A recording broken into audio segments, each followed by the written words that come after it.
Richard, we've been talking a little bit about which economy is this national-led government trying to bolster, and we struggle to think that the minimum wage worker will be happy with an economy set up for the top 1%.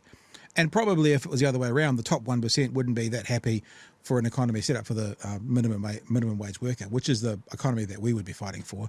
But because I don't think you can have an economy set up where everybody on every level financially goes, hey, this is really good for us, it feels like it's being set up for the top 1%, not for business, but for big business.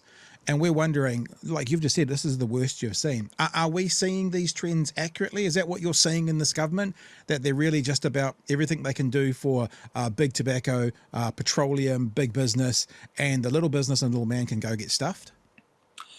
Well, it looks that way, doesn't it? Every single decision they make seems to be, in the wrong direction. And every now and again they say we've got an open mind, and then you see them deliver another bad decision. I'm trying to think of a good decision they've made that's been good for working people, particularly low-wage working people. Yep. They seem to delight in having high unemployment. They seem to delight in keeping wages low, and they seem to delight in big business doing better, or at least making fatter profits and paying less taxes. So I'm with you there. I mean, I would say that I say to our businesses, you know what? Businesses in Scandinavia make bigger profits than you, do better than you, they have a better society than you, and you live in a happier world. We don't need this misery on the poor for things to go well for you. In fact, quite the reverse, and you need to change your mindset, because if extreme inequality or growing inequality and deregulation worked, would be the richest country on earth, and it just hasn't worked, has it, for decades now. I wonder if you've misheard when you say they've got an open mind. I wonder if it's actually Shane Jones looking for an open mind, because we know that's what he's about. He's about opening up the mind. I want an open mind, he's saying, good for everyone. Chewy, this is your bag for lots of the times you want to get in and get passionate about. What are your thoughts?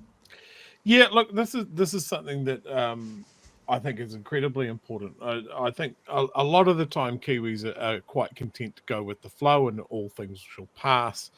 And that sort of thing. But I think even in our wildest imaginations, when we got the election result last year, we didn't think it would be such an assault on so many things in such a short period of time that we can't go with the flow on this. Just like the people of Dunedin got together to stand for their hospital. Yep. We need to stand for workers' protections, because this government doesn't care for us particularly. We're profit-making units at best, and they feel like they have the ability to just write us off. So this is one way that we can show that there are enough of us to worry them. Totally. I don't think there's been an activation like this for workers for a long time, as you said, since the 90s.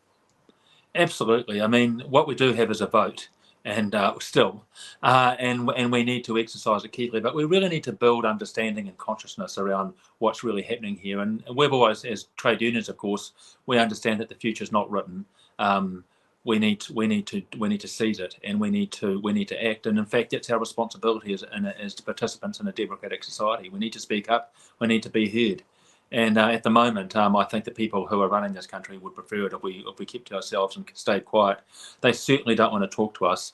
Giving us a minister from the ACT Party, was a big sign of things to come, and she really has delivered on the ACT promise, which is she won't talk to us at all. She doesn't like unions, and she keeps working people sort of under her thumb. That's her plan, it would seem, and that's what she's doing.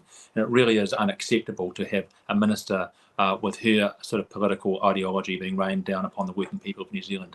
It's just a little while ago, I was thinking we had COVID, and we had all of this care and concern and valuing of essential workers, supermarket workers, bus drivers, public servants keeping it together, nurses, health, and where's that all gone in such a short time? Suddenly they've ripped away fair pay agreements. They're holding the minimum wage lower than inflation. They're trying to turn employees into contractors. There's a very long list of attacks on these very working people that we all need and we all stand on in our everyday life. So we stand on their work to make our lives function. That needs to not be forgotten. don't know if you remember, Richard, but there was a different government in when they were caring for the essential workers than these guys. And when the leader of the National Party back then, one Mr. Simon Bridges, tried to push back on his own Facebook page, that was basically the post that led to him losing his leadership.